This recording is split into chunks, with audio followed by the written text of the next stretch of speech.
Hello! I haven't done a vlog in a very long time, but I decided for this Top 10 Tuesday I was going to bring this rant fest to you via a vlog. Don't mind the messy hair, it's half wet / bedhead because I was going to wait and just do a regular Top 10 Tuesday post during my lunch break tomorrow, and I couldn't sleep tonight for whatever reason, so I decided just to do it in a vlog because that would be more fun.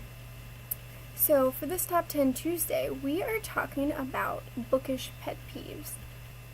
1. Insta romance. Hate them. No good. I mean, there's a time and place for that because sometimes you fall hard, and especially as a teenager, I understand that it's easy to see a guy and feel that connection to him right away and think it's like your soulmate, but I'm sick of seeing it in every single book I read. Girl falls in love with boy, and it's like after 2 seconds, and their whole relationship progresses in a matter of an hour, and suddenly they're talking about engagement. Number 2. Overuse of certain words and phrases. I'm looking at you, Stephanie Meyer. Velvet, velvety, oh my god, I wanted to kill myself every single time she would use that word. I mean, honestly, arm yourself with a thesaurus. I'm sure it's an author's best friend. I can't speak from experience because I am not an author, but as a college student, I utilized the thesaurus so I didn't have to rely on the same word to express Edward's voice. Being velvety. I mean, what does that mean? I hate velvet. And you just intensified that hate. Anyways, number 3. Stickers on books. Okay, borders, you are very guilty of this. And I get so mad. I think in my mailbox vlog, I went on a whole rant about this, but honestly, I hate it. I have this one down here with me. It's actually from my local indie who has this awesome ARC swap program, and it's amazing. But anyway, so I sit here and there's a sticker. I mean, I won't take this one off, but on my personal books, I don't want a sticker on my book. I don't want you to know that I paid 30% off for this book. You don't need to know that. And really, then the glue is just on there, and more than anything, it just takes me so long to get the sticker off that my boyfriend's finally like, do you want me to help you? Do you want me to get that sticker off for you? And then I'm like, no, I can do it. And I just try to take it off myself. So, where were we? 4. Oh, that's 8, actually. Okay, 4. Too stupid to function characters. Bella Swan, for example. I just don't like characters like her. I couldn't find anything redeeming in a character like her. And I'm not trying to hate on Twilight or Bella, but these are just examples that are coming to my head. But dumb girls who you wonder how they wake up in the morning and function without dying. I don't get it. Or they can't function if the guy's not around, or come on, that's so annoying. And she was so whiny and irritating. And she would always just do, like, think of the stupidest thing that you could ever do. Well, then said character that I hate does that. They go and do the stupid thing that you're like, no, don't do that. Like, no normal person would actually do that. I know, that's kind of petty, but I don't like it. So, the next one, number 5. Trying so hard not to break out with the $5 footlong song here. So 5. Pretentiousness for the sake of being pretentious. I mean, I get no satisfaction about the fact that you're just sitting there smugly, and I know that you're being smug with what you wrote, and you're trying to be cool, and there was really no point for it.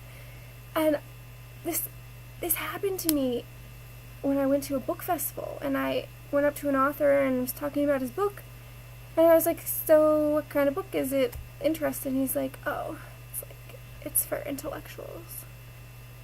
That just put me off right there. I mean, I don't know if he thought I looked dumb. I had some YA books in my hand, some adult books in my hand. I don't know, but I kind of wanted to just play off that and be like, oh my god, I totally love intellectual books like Twilight. Yeah, it's like so intellectual and deep. I mean, what did he want me to say? Like, oh, I guess I'm too stupid for your book. I guess I'm not going to get the humor that's going on there. It just annoys me. If you have something that is mind-blowing and you really are that witty and amazing and way over my head, then more power to you. But just for the sake of being pretentious, it's just off-putting to me, and I generally just dislike it. Number 6. I hate when a movie is coming out for a book and suddenly they decide it's a good idea to change the cover to incorporate the movie tie-in. Oh, I hate that. Number 7. Bandwagons. I hate when there's some sort of trend in a genre or just, I don't know, something like the whole vampire kick. If you don't have anything new or interesting or unique to add to the genre or trend or whatever it is, don't do it just to make money. Chances are I'm going to hate your book if I can tell you're just looking at a very popular book and saying, how can I piggyback on this success? That just pisses me off. Get creative. If you're a writer, get creative. Be inspired by something, but bring something new to the table, or else I'm going to hate your book. And, yeah. So don't do it. Number 8. Spammy authors. You know what I'm talking about. Those authors that come onto your blog in your space and decide to, hey, check out my book, without even saying anything relevant to your discussion. Nothing. Just spam. It doesn't make me want to read your book, honestly. And there needs to be a social media for author dummies somewhere. I can give you a whole list. If you were an author watching this and you're going, oh my god, is it me? I don't know. I can give you a whole list of amazing authors who know how to do the social media thing right and not annoy people and actually interact with potential readers. Because, trust me, there is a certain... Ooh. Rebecca, the Bird Sisters, she befriended me on Twitter.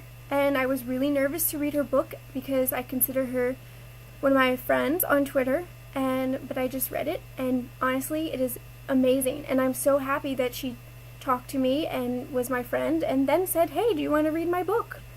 Because that was awesome. And I really did want to read her book. And I knew that if I didn't like it, I could go to her and just say, not really my thing, but thanks, I'll recommend it to somebody else. Anyways, moral of the story, you can be on social media as an author and make relationships, and it can really work out well for you. But don't spam me. So number 9, hype. I just wrote about this in a post about the hype monster, so I'm not going to talk about it. Yeah. Number 10, making fun of other people's book selections. That's not cool. Honestly. I don't go into your house and make fun of what you eat or what you watch or what you wear. Well, sometimes I make fun of what people wear, but in my head, not really out loud. So, yeah, don't make fun of people with what they're reading. If you want to read about vampires or mermaids, or if you want to read, like, classics, read whatever you want. I read whatever I want. If you saw my bookshelves, they are so confused. So confused. I've tried to make order, but then it kind of feels like clicks, like, oh, all my YA books are over here, and my travelogues are over here, and they cannot mingle. So, but that's just where I'm going right now, to keep them in order. Anyway, so, yeah, I don't like when people put down what other people read, because it's your own form of pleasure, and you read for whatever reasons that you want to read. Be it entertainment, or to stimulate your mind, or challenge yourself, anything. So, stop making fun of what people read. It's lame. Oh, I had a number 11 and a number 12. I'm just going to say them real quickly, because in a ranting mood, and it's really fun. So, number 11, I hate when people interrupt me when I read. And then they are so appalled as to why I'm a bitch afterwards. So, my number 12 was covers that make me embarrassed to read them in public. Looking at you, Eat, Pray, Love, and Anna and the French Kiss, I seriously had to like put my book down like that and read at weird angles so nobody could see the book that I was reading because I was really embarrassed by the cover. Anything girly or flowery or makes me feel like I'm reading about cupcakes and ponies and unicorns makes me feel embarrassed because I'm not really a girly girl. Well, I kind of am, but yeah, I don't like to be seen with a hot pink cover and it's like, wow, it's really girly. Anyways, that's all. My top 10, 12 ranty bookish pet peeves. What are yours? I would love to hear them so I know I'm not the only crazy one that has these weird things that piss them off. So yeah, leave them down in the comments.